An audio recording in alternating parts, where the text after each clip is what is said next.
Hello friends, welcome to my YouTube channel. ఈరోజు మనం LCM HCF గురించి తెలుసుకుందాం. మనకి ఇక్కడ ఇచ్చిన ప్రాబ్లంలో 25, 30, 35, 40 ఉంది కదా.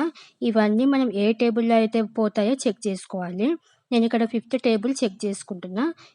5 5 జా 25, 5 6 జా 30, 5 7 జా 35, 5 8 జా 40, 5 6 7 8 వచ్చాయి కదా. మళ్ళీ ఏదైనా టేబుల్లో పోతాయో లేదో చెక్ చేసుకోవాలి. ఇక్కడ 6 8 2 టేబుల్స్లో పోతాయి. మనకి 5 7 అనేది ఏ టేబుల్లో రాదు కాబట్టి వాటిని యాజ్ ఇట్ ఈస్ రాసుకుంటాం. ఇక్కడ 6 8 2 టేబుల్లో చెక్ చేసుకుంటున్నాను. ఇక్కడ 2 టేబుల్లో రాస్తున్నాను. ఇక్కడ 5 ఉంది కాబట్టి 5 యాజ్ ఇట్ ఈస్గా రాస్తాము. 2 3 జా 6, 7 కూడా యాజ్ ఇట్ ఈస్గా రాస్తాము.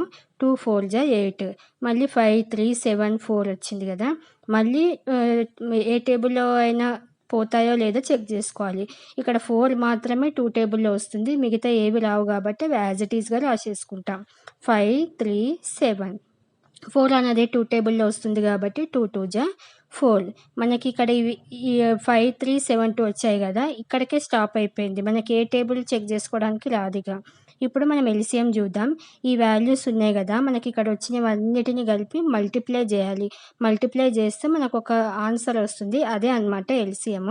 ఇక్కడ 5 into 2 into 2 into 5 into 3 into 7 into 2 వీటన్నిటిని మల్టిప్లై చేస్తే మనకు 4200 వస్తుంది. ఇది ఎల్సిఎం అనమాట. ఈ ప్రాబ్లంకి ఎల్సిఎం. హెచ్సిఎఫ్ ఎలా చేయాలంటే, మనకి ఇక్కడ లెఫ్ట్ సైడ్ ఉన్నాయి కదా ఫ్యాక్టర్స్, మనకి ఏ టేబుల్ అయితే చెక్ చేసుకున్నామో వాటన్నిటిని మల్టిప్లై చేయాలి. ఇక్కడ 5 ఇంటూ 2 ఇంటూ 2 మల్టిప్లై చేస్తే మనకి 20 వస్తుంది. ఇది హెచ్సిఎఫ్. చాలా ఈజీ ఫైండ్ అవుట్ చేయడము.